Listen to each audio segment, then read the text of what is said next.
দুপুর বন্ধুরা, তোমরা সবাই কেমন আছো? আশা করি সবাই ভালো আছো। তো আজকে তোমাদের সাথে শেয়ার করব লাউ দিয়ে কাতল মাছের তরকারি। গরমের সময় এই লাউ দিয়ে কাতল মাছের সবজি খেতে সত্যিই খুব ভালো লাগে। আমি ফার্স্টে কাতল মাছগুলোকে নুন, হলুদ আর লঙ্কার গুঁড়ো দিয়ে ভালো করে ম্যারিনেট করে ভেজে নিয়েছি লাল লাল করে। তারপর এখানে আমি দিয়ে দিব তেজপাতা, গোটা জিরে ফোড়ন দিয়ে দিব, কারণ অনেকে আবার আদাও দেয়। আমি আদাটা দিই না, আমার ভালো লাগে না জন্য।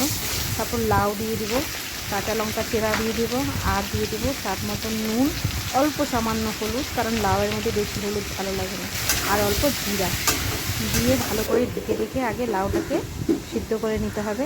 সিদ্ধ করে নিয়ে নেওয়ার পর তারপর এখানে একটু জল দিয়ে দিতে হবে। আমি আবার লাউ দিয়ে মাছ, লাউয়ের সব কিছুই খুব ভালোবাসি। জল দিয়ে তারপর একটু ভালো মতন ফুটে গেলে পরে ওখানে দিয়ে দিতে হবে মাছগুলো সুন্দরভাবে জাল হয়ে গেলে পরে ধনেপাতা হলে ভালো হতো। যেহেতু বর্ষার সময় ধনেপাতা নষ্ট হয়ে গেছে সব, তো আমার কাছে এতটুকুই ছিল। তো আজকের জন্য এতটুকুই। তোমাদের কেমন লাগলো জানাবে।